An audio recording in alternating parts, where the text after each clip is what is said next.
এক ছেলে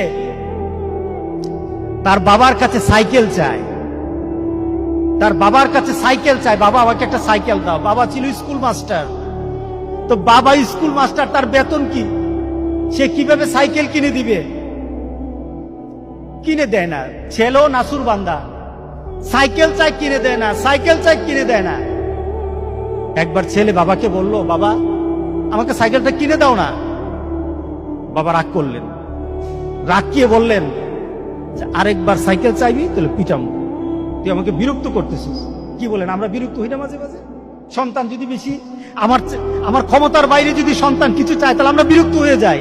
আরেকবার চাইবি তাহলে পিটা দেবো, তাহলে মাইক দেবো তোকে, তুই আমাকে বিরক্ত করতেছিস। সন্তান বারবার চাওয়ার কারণে বাবা বিরক্ত হয়ে গেল। সন্তান কিন্তু রাসূল বন্ধু, সন্তান বাবার দিকে তাকিয়ে করুণ সুরে কাঁদতে কাঁদতে বলল, বাবা তুমি ওকে মারবা? তুমি ছাড়া আমি কার কাছে চাইবো বলো? তুমি ছাড়া তো আমার আর চাওয়ার জায়গা নাই।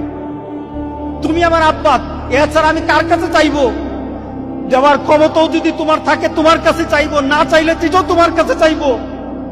আমি কার কাছে চাইবো বলো? তুমি আমাকে ফিরিয়ে দিবা, কিন্তু আমি ফিরিয়ে দিলে দিতে পারো, কিন্তু আমি কার কাছে চাইবো? আমার তো তুমি ছাড়া কেউই নাই। বাবার সাথে সাথে ছেলেটাকে বুকের মধ্যে আঁকড়িয়ে ধরলেন। বাবা তুই আমাকে এমন একটা কথা শুনালি, যা তোকে আগামীকাল সাইকেল কিনে দেবো। সুবহানাল্লাহ, সুবহানাল্লাহ। তার মানে কি, ছেলে তার বাবার হৃদয়ে টাচ করেছে। তার কথার মধ্যে আবেগ ছিল, ভালোবাসা ছিল, নিবেদন ছিল, যে বাবা তুমি না দিতে পারো, কিন্তু আমার তো তুমি ছাড়া কেউই নাই। তুমি না বল আমাকে ফিরিয়ে দিতে পারো, কিন্তু আমার চাওয়ার জায়গা তোমার ছাড়া আর তো কেউই নাই, আমি তোমার কাছেই তো চাইবো।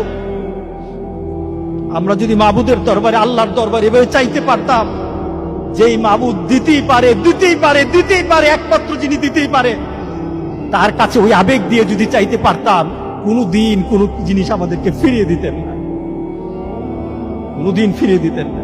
আমরা চাইতেই পারি না, আমরা ওইভাবে আল্লাহর দরবারে চাচ্ছি না। আমরা যদি চাইতে পারতাম, তাহলে পৃথিবীতে আমাদের এই তো বিপদ থাকতো না।